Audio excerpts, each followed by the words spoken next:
আগের ক্লাসে আমরা সাংস্কৃতিক পরিবর্তন এবং উন্নয়নের বিভিন্ন দিক নিয়ে আলোচনা করেছিলাম। সেখানে আমরা সাংস্কৃতিক ব্যাপ্তি, সাংস্কৃতায়ন, সাংস্কৃতিক আত্মীকরণ, সাংস্কৃতিক আদর্শ এগুলো নিয়ে আলোচনা করেছিলাম। তো আজকে আমরা আলোচনা করব বাংলাদেশের প্রেক্ষিতে বিভিন্ন সাংস্কৃতিক পরিবর্তন ও উন্নয়ন। যে বাংলাদেশের প্রেক্ষিতে যে সাংস্কৃতিক পরিবর্তন এবং উন্নয়ন সেইগুলো নিয়ে একটু আলোচনা করি। তো আমরা সেখানে দেখি যে বর্তমানে বাংলাদেশের মানুষের জীবন আচরণ বা সংস্কৃতিতে ব্যাপক পরিবর্তন লক্ষ্য করা যাচ্ছে। যে পরিবর্তন আগে ছিল না, কিন্তু বর্তমান সময়ে এই পরিবর্তন লক্ষ্য করা যাচ্ছে। এটার কারণ হলো যে তথ্য প্রযুক্তির উন্নয়ন বা জ্ঞান বিজ্ঞানের প্রসার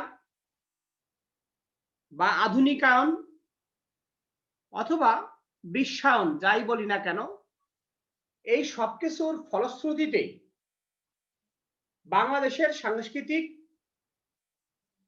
অঙ্গনে ব্যাপক পরিবর্তন লক্ষ্য করা যাচ্ছে। এর কারণে বাংলাদেশের মানুষের জীবন আচরণ বা সংস্কৃতিতে পরিবর্তন ঘটেছে। কারণ বর্তমান সময়ে মানুষ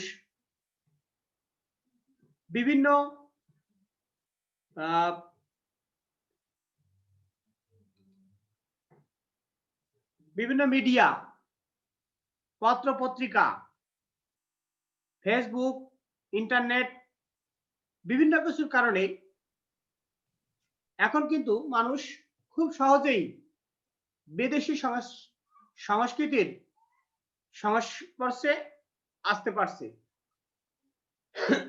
যার কারণে এই সাংস্কৃতিক পরিবর্তনটা লক্ষ্য করা যাচ্ছে। আমরা দেখি যে আমাদের ধর্মীয় সংস্কৃতি, লোক সংস্কৃতির প্রভাবও একেবারে কম নাই। যেমন ধরো তুমি আমাদের যে পোশাক, খাদ্যাভ্যাস, তারপরে শিক্ষা, কৃষি, চিকিৎসা, প্রযুক্তি, সঙ্গীত, কলা, দৃষ্টিভঙ্গি, আচরণ, ফ্যাশন ইত্যাদিতে পাশ্চাত্য সংস্কৃতির প্রভাবে অনেক পরিবর্তন এসেছে। আমরা যদি বলি যে প্রাচীনকালে এই বাংলার মানুষ যে ধরনের পোশাক পরিচ্ছদ পরতো, যে খাদ্যাভ্যাস মানুষের ছিল, যে ধরনের সঙ্গীত মানুষ গান গাইতো, সেগুলো কি এখন চলে? এখনকার সেই সকল ক্ষেত্রে কি পরিবর্তন আসে নাই? প্রতিনিয়তই দেখবা যে পরিবর্তন আসছে। আগে মানুষ পুরোনো দিনের গান শুনতো, আধুনিক গান শুনতো, তারপর তোমার অনেক বাউল গান শুনতো, ভাটিয়ালি, ভাওয়াইয়া, এই সকল গান শুনতো, আর যাত্রা গান, পালা গান, এইসব গান শুনতো। আর এখনকার মানুষ কি গান শোনে? সিয়াম স্যার হিন্দি গান শুনে, ব্যান্ড সঙ্গীত, পার্টি সং, ব্যান্ড সঙ্গীত, হিন্দি গান, তারপরে ইংলিশ সং, তাই না? এইগুলো শোনে। তাহলে এই যে আমাদের সংস্কৃতির এই সকল ক্ষেত্রে পরিবর্তন আসছে, তাই না? এটা হলো আমাদের একটা বিশ্বায়নের ফল, যেটা আমরা বলি সহজভাবে যে গ্লোবালাইজেশনের কারণে কিন্তু এটা হয়েছে। এইরকম ভাবে আমাদের জীবনের সামগ্রিক ক্ষেত্রে এই পরিবর্তনটা আমরা লক্ষ্য করি। তাহলে আমরা যে সাংস্কৃতিক পরিবর্তন লক্ষ্য করি, সেই সাংস্কৃতিক পরিবর্তনটা কিন্তু বস্তুগত সংস্কৃতি এবং অবস্তুগত সংস্কৃতি, উভয় সংস্কৃতির ক্ষেত্রে কিন্তু এই পরিবর্তনটা এসেছে। দেখো, আগেরকার সময় মানুষের যে ভবনগুলো নির্মাণ করতো, সেই সকল ভবন নির্মাণের ক্ষেত্রেই মানুষ কেমন নকশা বা ডিজাইন ব্যবহার করতো, আর আজকের দিনের মানুষের ভবন নির্মাণের ক্ষেত্রে কি ডিজাইন বা নকশা ব্যবহার করে, দেখো সেখানে লক্ষ্য করলেও কিন্তু আমরা দেখতে পাই। আগেরকার মানুষ জীবনের ক্ষেত্রে, অর্থাৎ প্রাত্যহিক জীবনে মানুষ কি ব্যবহার করত, আর এখন কি কি জিনিস ব্যবহার করে? এখন দেখো বাড়িতে ফ্রিজ, টেলিভিশন, তারপরে তোমার এসি, কত কিছু আমরা ইউজ করি। প্রাচীন বাংলার মানুষ কি এই জিনিসগুলো ব্যবহার করতো? করতো না। তাহলে আমাদের জীবনধারায় কিন্তু বস্তুগত সংস্কৃতির ক্ষেত্রেও কিন্তু পরিবর্তন লক্ষ্য করি আমরা, তাই না? শুধুমাত্র আমাদের আচার আচরণ, আমাদের পোশাক, খাদ্যাভ্যাসের পরিবর্তনই ঘটে নাই। এর সঙ্গে কিন্তু আমাদের বস্তুগত সংস্কৃতির পরিবর্তনও ঘটেছে। হ্যাঁ? তারপরে দেখো অর্থনীতিতে নারীর অংশগ্রহণের ফলে পরিবারের নারীর ক্ষমতায়ন, নারীর সম-অধিকার, তারপরে নারী স্বাধীনতা বৃদ্ধি পাচ্ছে, যা নারী পুরুষের চিরায়ত সম্পর্কে পরিবর্তন এনেছে। নারী পুরুষের একটা সম্পর্ক ছিল, কি সম্পর্ক বলতো? নারীরা পুরুষের দাসত্ব বরণ করবে, দাসত্ব স্বীকার করবে, নারীরা পুরুষের হুকুমের গোলাম হবে। এই যে চিন্তা, সেই চিন্তা থেকে বর্তমান সময় আমরা কি বেরিয়ে আসতে পেরেছি না? অবশ্যই বেরিয়ে আসতে পেরেছি। নারীর সম অধিকার প্রতিষ্ঠা পাচ্ছে, নারীরা পুরুষের পাশাপাশি তাদের নিজ নিজ ভূমিকা পালন করে যাচ্ছে এবং সমাজে নারীদের ভূমিকা এখন কিন্তু প্রায় পুরুষের মতো সমান। যার কারণে আমরা যে নারীর যে ভূমিকা ছিল সেই ভূমিকায়ও কিন্তু পরিবর্তন আসছে। নারী পুরুষের সম্পর্কের মধ্যে একটা পরিবর্তন আসছে। এখন নারী পুরুষ একত্রে বিভিন্ন প্রতিষ্ঠানে কাজ করছে। যে প্রতিষ্ঠানে তুমি পড়ালেখা করছো সেখানেও দেখো কত নারী শিক্ষক রয়েছেন। পুরুষ শিক্ষকের সাথে সাথে অনেক নারী শিক্ষকরা কিন্তু সেখানে শিক্ষকতা করছেন। তুমি যে ব্যাংকে লেনদেন করো সেই ব্যাংকে গিয়েও দেখবা যে ব্যাংকের যারা কর্মকর্তা কর্মচারী তাদের মধ্যেও অধিকাংশরাই এখন নারী। তাহলে নারী এবং পুরুষের মধ্যে এই সম্পর্কের পরিবর্তন আসছে, তাই না? এটাই হলো সাংস্কৃতিক পরিবর্তন, যে আমাদের চিন্তাধারায় পরিবর্তন আসছে, আমাদের জীবন ধারায় পরিবর্তন আসছে। সংস্কৃতিটা কি? সংস্কৃতিটা হলো যে জীবন আচরণ, যা আমাদের মানুষের জীবন আচরণ, মানুষের জীবন ধারা, টোটাল লাইফ স্টাইল, এটাই হলো সংস্কৃতি। তো এইগুলোতে পরিবর্তন আসছে। এই পরিবর্তনটা একদিনে আসে নাই, ধীরে ধীরে আসছে। এখন আমরা দেখবো যে বিভিন্ন সাংস্কৃতিক উন্নয়ন, যে আমরা যে বিভিন্ন সাংস্কৃতিক উন্নয়নের কথা বলি, বিভিন্ন ক্ষেত্রে সাংস্কৃতিক উন্নয়ন ঘটেছে। যেমন তুমি যদি ধরে নাও শিক্ষা, চিকিৎসা, কৃষি, গবেষণা, খেলাধুলা, বিনোদন, রাজনীতি, বিভিন্ন ক্ষেত্রে কিন্তু আমাদের সাংস্কৃতিক উন্নয়ন সংগঠিত হয়েছে। শিক্ষা ক্ষেত্রে কি সাংস্কৃতিক উন্নয়ন সংগঠিত হয়েছে? সেই প্রাচীন শিক্ষা ব্যবস্থার থেকে আমরা বেরিয়ে এসে আধুনিক শিক্ষা ব্যবস্থায় আমাদের শিক্ষা উপকরণের মধ্যেও কিন্তু পরিবর্তন আসছে।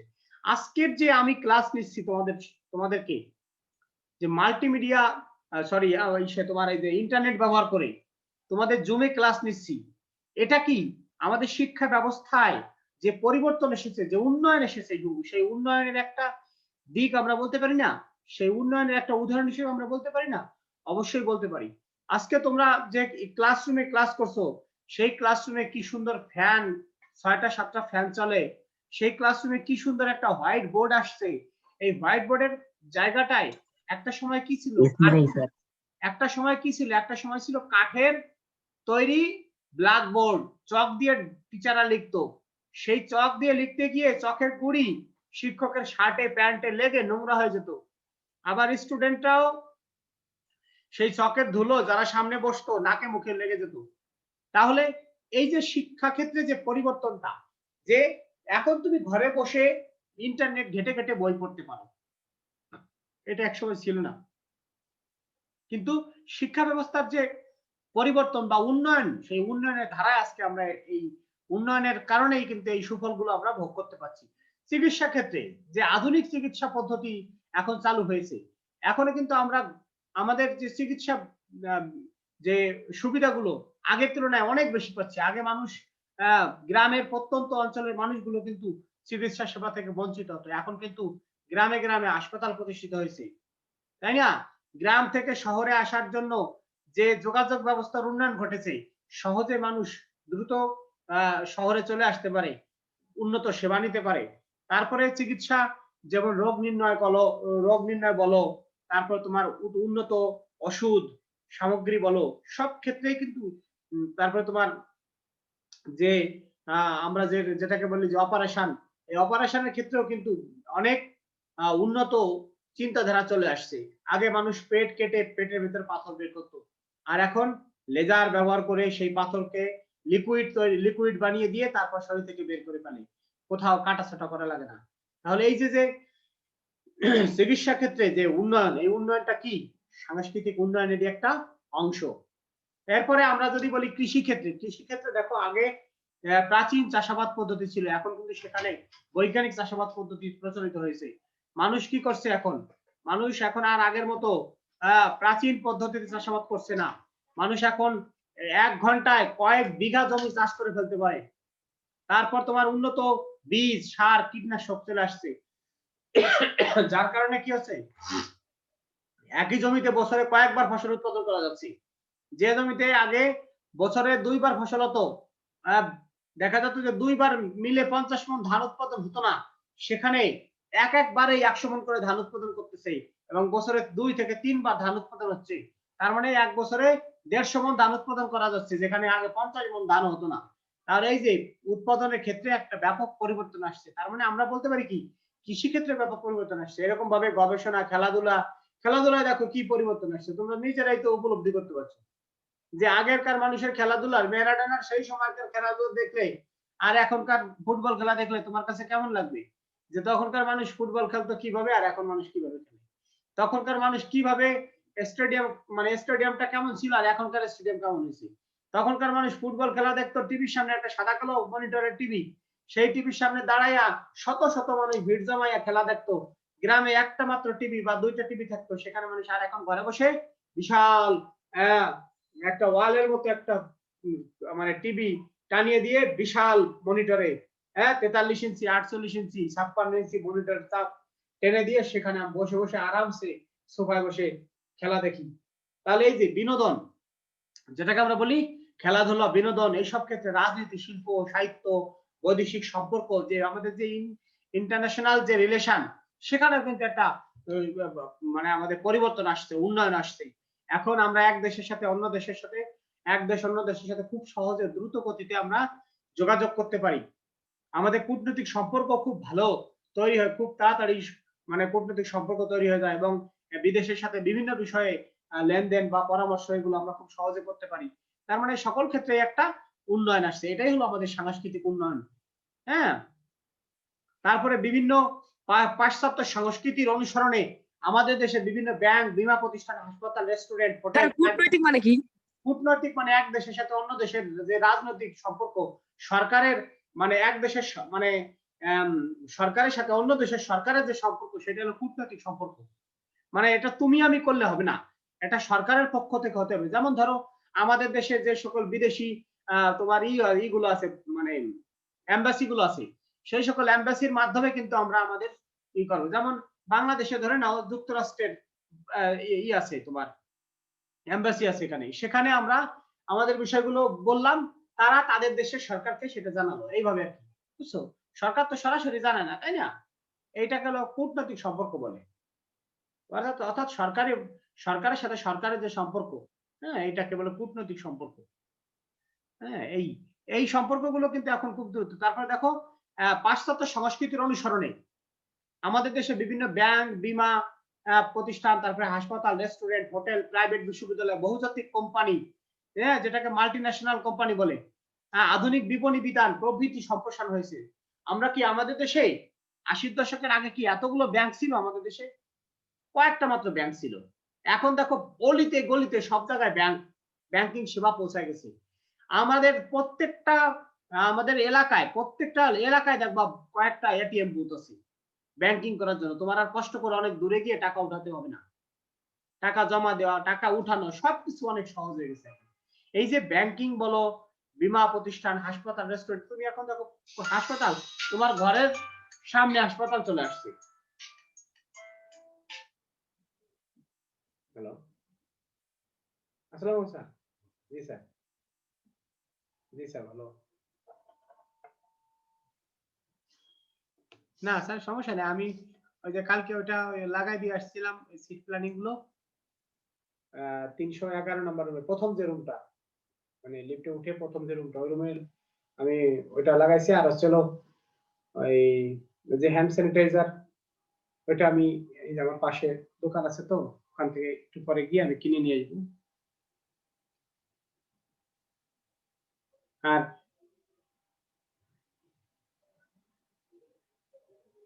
হ্যাঁ হ্যাঁ, না ওই যে এক বক্স কিনে নিয়ে এসে আপাতত, তারপর টাকাটুকু পাইলে পরে ওইখান থেকে কিনবো না। হ্যাঁ হ্যাঁ হ্যাঁ হ্যাঁ হ্যাঁ। আর হচ্ছে স্যার ওই যে প্রশ্ন আনতে যে যাবে বাবুল সাহেব, ওনাকে আমি ওনার সাথে যোগাযোগ করছি, ওনাকে বলছি আপনি ওই ওই ইয়ার সাথে আমাদের ড্রাইভার খোরশেদের সাথে যোগাযোগ করে বলে আমি যোগাযোগ করছি, আমার সাথে কথা হয়েছে। আমি বললাম ঠিক আছে তাহলে টাইমলি চলে যান, সময় মতো প্রশ্ন নিয়ে এসে। না স্যার আর কোনো সমস্যা নাই, মোটামুটি সবই সেট করা আছে। হ্যাঁ হ্যাঁ, আচ্ছা ঠিক আছে স্যার, ভালো থাকবেন। যাই হোক, এরপরে দেখো যে এই হলো আমাদের সাংস্কৃতিক উন্নয়ন, যে উন্নয়নটা আমরা কিন্তু খেয়াল করতে পারছি, তাই না? প্রবৃত্তি ক্ষেত্রে সাংস্কৃতিক যে উন্নয়ন ডেভেলপমেন্ট সেগুলো আমরা দেখতে পাই। এখন আমরা আমাদের এই অধ্যায়ের মধ্যেই যে মূল টপিক, শোনো এই অধ্যায়ের আমরা একটু আগে গত ক্লাসে যেটা আলোচনা করেছি সাংস্কৃতিকায়ন, সাংস্কৃতিক ব্যাপ্তি, সাংস্কৃতিক আত্মীকরণ, সাংস্কৃতিক আদর্শ, এইগুলো কিন্তু খুব ইম্পর্টেন্ট বিষয়। এই কয়টা টার্ম খুব ইম্পর্টেন্ট, এগুলো অনুধাবনমূলক, একদম মুখস্থ করে ফেলবা, এগুলো অনুধাবনে আসবে। এই প্রত্যেকটা অনুধাবন প্রশ্ন। সাংস্কৃতিক ব্যাপ্তি বলতে কি বুঝো, সাংস্কৃতিকায়ন বলতে কি বুঝো, সাংস্কৃতিক আত্মীকরণ বলতে কি বুঝো, এবং সাংস্কৃতিক আদর্শ বলতে কি বুঝো। এই চারটা প্রশ্ন ভেরি ভেরি ইম্পর্টেন্ট, মনে রাখবা। এই চারটা প্রশ্ন খুব বেশি ইম্পর্টেন্ট। এই চারটা প্রশ্ন একদম চারটা পয়েন্টে চারটা প্রশ্ন, আমার কোনো নোট দেওয়ার দরকার নেই এখানে। চারটা প্রশ্ন। আর স্যার সংস্কৃতির উন্নয়ন ও বৈশিষ্ট্য এগুলা? হ্যাঁ, সাংস্কৃতিক উন্নয়নের বৈশিষ্ট্য না, ওগুলো দরকার নাই। স্যার সাংস্কৃতিক উন্নয়ন ও বৈশিষ্ট্য, উন্নয়নের বৈশিষ্ট্য দিতে পারো, সাংস্কৃতিক উন্নয়নের বৈশিষ্ট্যগুলো আলোচনা করো, অথবা সাংস্কৃতিক পরিবর্তন এবং সাংস্কৃতিক উন্নয়নের মধ্যে পার্থক্য, ঠিক আছে, এটাও আসতে পারে। হ্যাঁ, ওইটা আমি যেটা যেটা নোট করার দরকার ওটা আমি নোট করে আমি পরে গ্রুপে দিয়ে দেবো, ঠিক আছে। যেটা যেটা আর তোমাকে যে চারটা বললাম এই চারটা তোমরা একটু পড়ে ফেলো আপাতত। হ্যাঁ, এই চারটা পয়েন্ট একটু মুখস্থ করে ফেলো। আর এখন যেটা নিয়ে আলোচনা করব এটা কিন্তু অবশ্যই সৃজনশীল প্রশ্নের জন্য ইম্পর্টেন্ট। আমি এখন যে টপিকগুলো নিয়ে আলোচনা করব এই টপিকগুলো তোমাদের সৃজনশীল প্রশ্নের জন্য ভেরি ভেরি ইম্পর্টেন্ট। একটা প্রশ্ন আসবেই এখান থেকে। আমি যে টপিকটা এখন আলোচনা করব বাংলাদেশের সাংস্কৃতিক পরিবর্তন ও উন্নয়নের বিকাশ ধারা। এই বিকাশ ধারার আলোচনা করার ক্ষেত্রে যে আমাদের যে সাংস্কৃতিক উন্নয়নের যে বিকাশ, সাংস্কৃতিক বিকাশ যেটা, সেই বিকাশের যে ধারা, সেই ধারাবাহিকতায় আমরা কয়েকটা বিষয় নিয়ে এখানে আলোচনা করব। এক নাম্বার হচ্ছে দৃশ্য শিল্প, এক নাম্বার হলো দৃশ্য শিল্প, দুই নাম্বার হচ্ছে সাহিত্য, তিন নাম্বার হচ্ছে সঙ্গীত শিল্প। এই তিনটা টপিক ভেরি ভেরি ইম্পর্টেন্ট। তিনটা জিনিস তোমরা অনেক সুন্দর করে পড়বা, একদম ডিটেলস ভালো করে পড়বা, ভালো ধারণা রাখবা, তাহলে এখান থেকে তোমার সৃজনশীল প্রশ্ন আসবে। তো আমরা আজকে আমাদের আলোচনার শুরুতেই আমরা পড়বো আজকে দৃশ্য শিল্প নিয়ে। তো দৃশ্য শিল্প কি? যেগুলো আমরা চোখে দেখি, যে শৈল্পিক গুণাবলীগুলো আমাদের দৃষ্টিগোচর হয়, যে শিল্পগুলো আমাদের নজর কাড়ে, হ্যাঁ, সেইগুলোকে বলা হয় তোমার দৃশ্য শিল্প। যেমন তোমার ধরে নাও পোড়া মাটির ফলক, বা তুমি বাঁশ বেত বা কাঠের তৈরি জিনিস, এই যেগুলো আমরা আমাদের মানে নয়নকে বা আমরা চোখ দিয়ে দেখি, দেখে আমরা শিল্প মান বুঝতে পারি, সেগুলোকে বলে দৃশ্য শিল্প। এগুলো বেশিরভাগই বস্তুগত শিল্প বা সংস্কৃতি হিসেবে পরিচিত, মানে যেগুলো আমরা দেখতে পারি চোখ দিয়ে, যেগুলো আমরা স্পর্শ করতে পারি, সেগুলোই তো আমাদের বস্তুগত শিল্প, তাই না? এই জন্য এই দৃশ্য শিল্পগুলো কিন্তু বস্তুগত শিল্প বা সংস্কৃতি হিসেবে পরিচিত। পলি মাটিতে গড়া আমাদের এই দেশ, এদেশে একদিকে মাটি আর অন্যদিকে মাটিতে জন্মানো বাঁশ মানুষের ঘর তৈরিতে ব্যবহৃত হয়েছে। বাঙালির ঐতিহ্যবাহী সুনির্মিত ঘর হলো মাটির তৈরি ঘর ও বাঁশের তরজার ছাউনিযুক্ত দোতলা, চারচালা, এমনকি 8 তলা দোতলা, চারতলা, আটতলা চেনো? এগুলো দেখছো কখনো? তোমরা দেখেছো এগুলো? গ্রামে যখন যাবে, গ্রামে গিয়ে দেখবে দোতলা ঘর কেমন, দোতলা ঘর কেমন, চারতলা ঘর স্যার আমি কেমন। দেখছি। হ্যাঁ, দোতলা, স্যার চারতলা, আমিও দেখছি, এগুলো গ্রামে না গেলে বোঝা যাবে না, এগুলো শহরে বোঝা দেখি যাবে, নাই। বুঝছো? হ্যাঁ, এমনকি স্যার কখনো আমাদের গ্রামে স্যার একটা জায়গায় আছে স্যার এরকম একটা হ্যাঁ ঘর, কখনো কখনো একটি আটতলা, 2 তলা। হ্যাঁ কখনো কখনো আটতলাও দেখা যায়, দেখবা আটতলা বাড়িটা দেখবা তোমরা, যদি তোমাদের গ্রামে দোতলা বাড়ি থাকে, টিনের তৈরি দোতলা বাড়ি, বিশেষ করে যারা মুন্সিগঞ্জে, মানে বিক্রমপুর, ঢাকার দক্ষিণে, ইয়েস স্যার, আমার বাড়ি স্যার বিক্রমপুর। এই বিক্রমপুরে গেলে তোমরা দেখতে পাবে আটতলা ঘর কত আছে। এখানে তোমাদের আটতলা ঘর দেখা যায়, বুঝছো?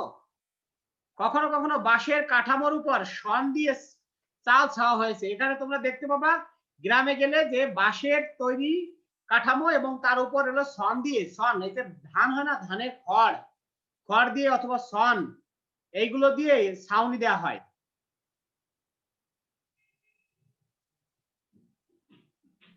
স্যার মাটিতে স্যার বাস হয় কেমনে?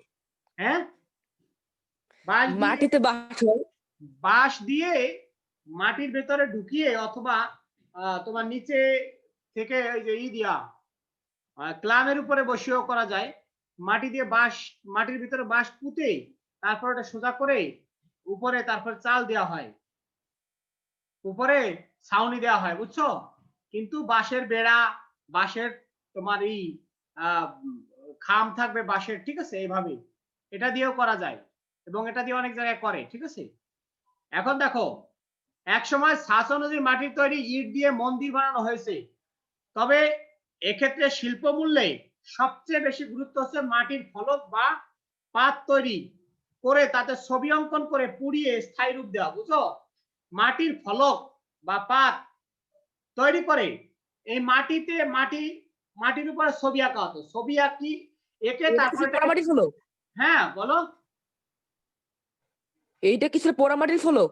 হ্যাঁ হ্যাঁ, পোড়ামাটির ফলক, একটু এখন একটু পরে বলছি। এই মাটির তৈরি, এখানে ছবি আঁকা হবে, ছবি আঁকার পরে এটা আগুনে পোড়ানো হবে, আগুনে পোড়ানোর পরে এটা কিন্তু স্থায়ী হয়ে যাবে, তাই না? এগুলোকে টেরাকোটা বা পোড়ামাটির শিল্প বলে। অর্থাৎ এখানে কি করা হয়, মাটিতে ছবি আঁকা হয়, ছবি আঁকার পরে সেটাকে পোড়ানো হয়, পোড়ানোর পরে তারপর সেটা স্থায়ী হয় এবং তখন যে স্থায়ী রূপটা হয় সেটাকে বলা হয় পোড়ামাটির শিল্প, টেরাকোটা। দিনাজপুরের কান্তজির মন্দিরে এভাবে,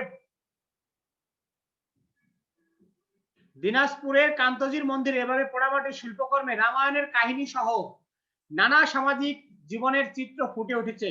তাহলে কান্তজির মন্দির কোথায় অবস্থিত? দিনাজপুরে, মনে রাখতে হবে এগুলো। দিনাজপুর। দিনাজপুরে কান্তজির মন্দির। পাহাড়পুরের সম্পুর বিহার, এখানেও কিন্তু পোড়ামাটির প্রচুর কাজ আছে। এই যে পাহাড়পুরের সম্পুর বিহারের যে কাজগুলো, এখানে সেই কালের সমাজ জীবনের ছবি পাওয়া যায়, কালো রঙের কোষ্টি পাথর আর নানা রকম মাটি দিয়ে হিন্দু ও বৌদ্ধ দেবদেবীর মূর্তি বানানোর ঐতিহ্য বেশ পুরনো। অর্থাৎ এই ধরনের মন্দির বা এখানে বা উপাসনালয়ে কিন্তু অনেক দেবদেবী বা ধর্মীয় অনেক মূর্তি টুর্তি এগুলো বানানো হতো, বুঝছো? তবে পাল যুগে তাল পাতার পুঁথিতে দেশীয় রং দিয়ে যেসব ছবি আঁকা হয়েছে তার প্রশংসা আধুনিক বিশ্বের রসিকদের কাছ থেকে পাওয়া যায়। অর্থাৎ এই যে তাল পাতার পুঁথি কোন আমলে? পাল যুগে, মনে রাখতে হবে কোন যুগে তোমার তাল পাতার পুঁথি পাওয়া যেত? পাল যুগে। পাল যুগে। 1000 বছর পরেও ছবিগুলো চমৎকার ঝকঝকে রয়েছে। পুঁথিগুলো ছিল বৌদ্ধ ধর্মশাস্ত্রের। তাহলে তাল পাতার পুঁথি কোন ধর্মশাস্ত্রের? বৌদ্ধ ধর্মশাস্ত্রে, মনে রাখবে। বাংলার তাঁত শিল্পের সুনাম বহুকালের। প্রাচীন বাংলার দুকুল কাপড়ের বেশ খ্যাতি ছিল, এখানে বেশ কয়েক প্রকার কাপড়ের কথা বলা হয়েছে। হ্যাঁ,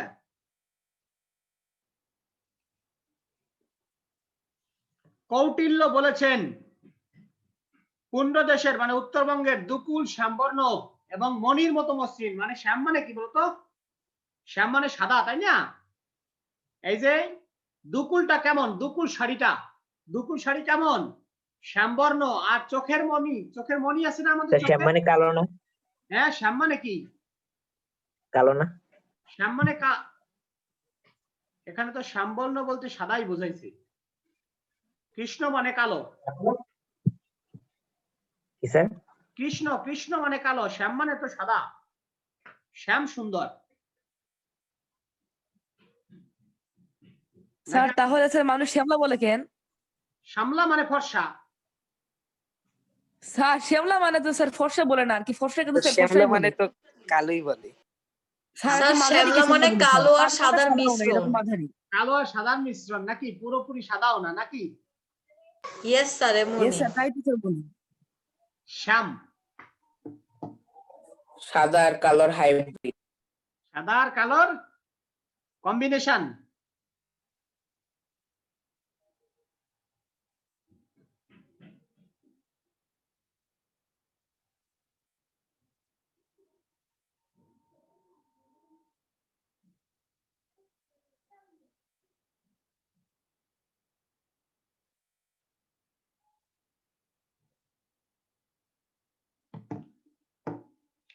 তাহলে আমরা কি দেখলাম যে শ্যামবর্ণ, আবার বলছে কি চোখের মণি যেমন মসৃণ না, সেই রকম মসৃণ, বুঝছো?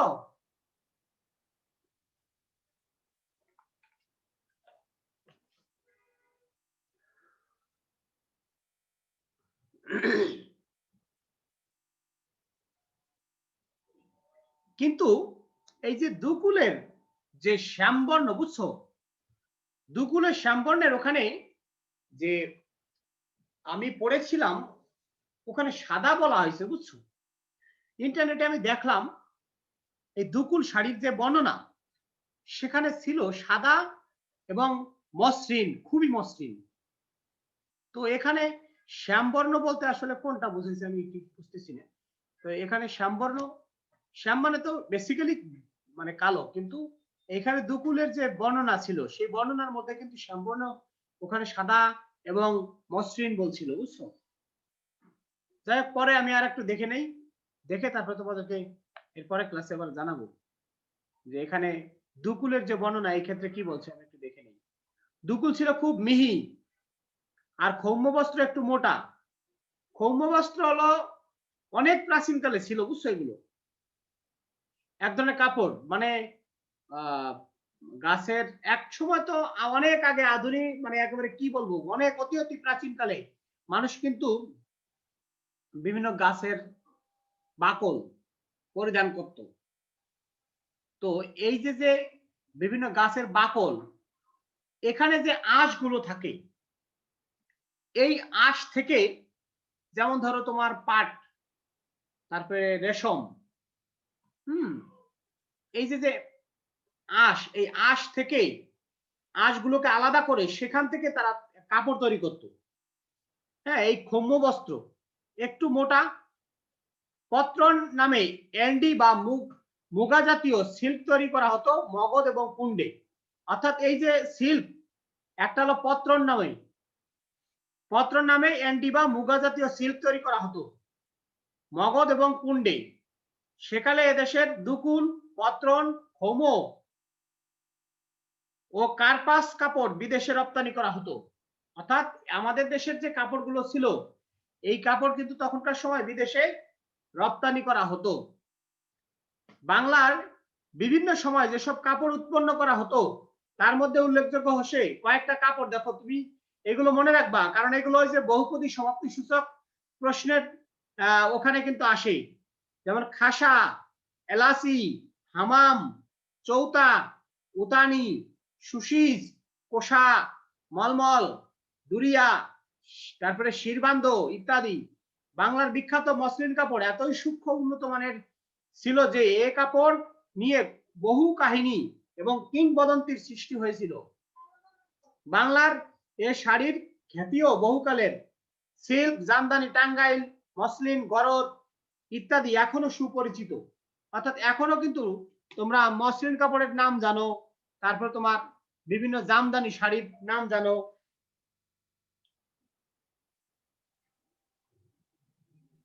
স্যার বাংলাদেশে বলেছে আবার মসলিন কাপড় ফিরে আনছে। মৌসুমী কাপড় ফিরে আনছে? হ্যাঁ স্যার। হ্যাঁ, ফিরে আনছে। হ্যাঁ হ্যাঁ,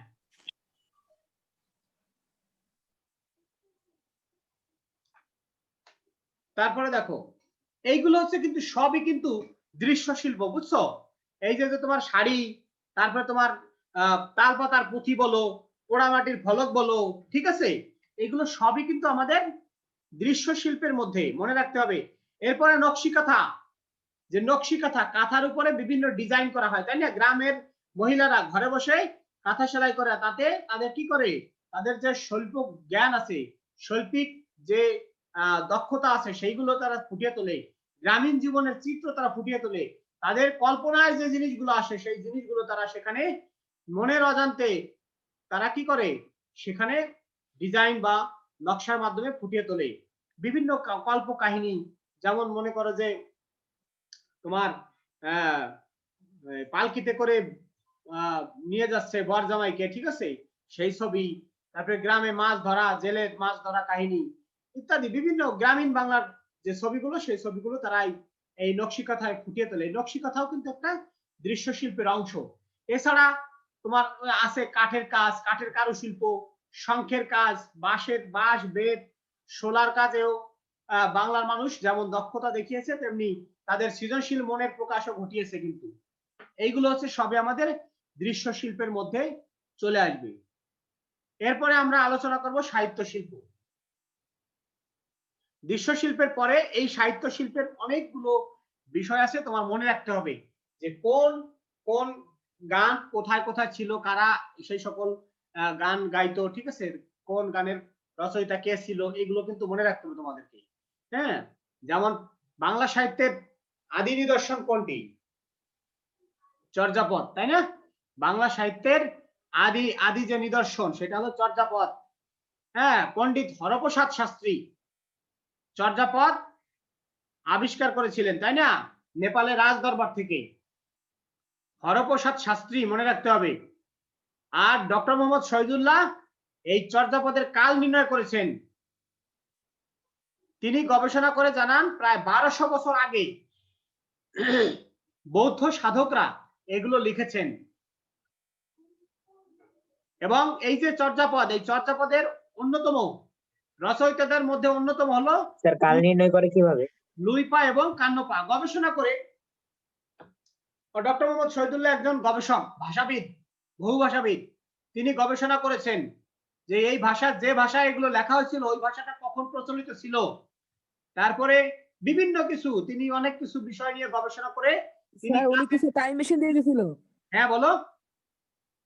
উনি কিছু টাইম মেশিন দিয়ে ওই আমলে গেছিল। টাইম মেশিন নেই, আরে বোকা, টাইম মেশিন তো যাবে কেন? টাইম মেশিন কি উনি ব্যবহার করছেন নাকি? উনি বিভিন্ন কিছু বিবেচনা করে অনেক কিছু দিক আলোচনা, মানে ওনার তো ভাষা সম্পর্কে অনেক কিছু জানে, কোন ভাষাটা কোন সময় প্রচলিত ছিল, এই ভাষা কত যুগে কতকাল আগেরকার ভাষা, ঠিক আছে। যেমন তোমার এই যে যে ভাষায় লেখা হতো, এই ভাষা তুমি আমি বুঝবো না তো। এই চর্যাপদের ভাষা কি তুমি আমি তাহলে কি বুঝবো? স্যার আজ থেকে স্যার অনেক বছর পর কি স্যার বাংলা নিয়ে গবেষণা হবে? হ্যাঁ অবশ্যই, এখনো তো হচ্ছে বাংলা নিয়ে গবেষণা। বাংলা নিয়ে গবেষণা তো এখনো হচ্ছে, এবং হাজার হাজার বছর পরেও। বাংলা কি স্যার একদিন বিলুপ্ত হয়ে যাবে? না, বিলুপ্ত হবে কেন? এখন ধরো তোমার যে ভাষাগুলো আগে প্রচলিত ছিল, বিভিন্ন ভাষা ছিল আগেকার সময়, ঠিক আছে, এখন তো আর এরকম না। এখন দেখো এক একটা দেশে, আমাদের যেমন বাংলাদেশে বাংলা ভাষা প্রচলিত, এবং এই বাংলাদেশের অস্তিত্ব যতদিন থাকবে ততদিন কিন্তু বাংলা ভাষা থাকবে। বাংলা এখন দেশের স্বীকৃত একটা ভাষা। দেখ এখন লাইনটা কেটে যাবে, লাইন কেটে গেলে তোমরা আবার জয়েন করো, তারপরে আমি তোমাদেরকে বাকি অংশ বুঝাচ্ছি। Okay, sir.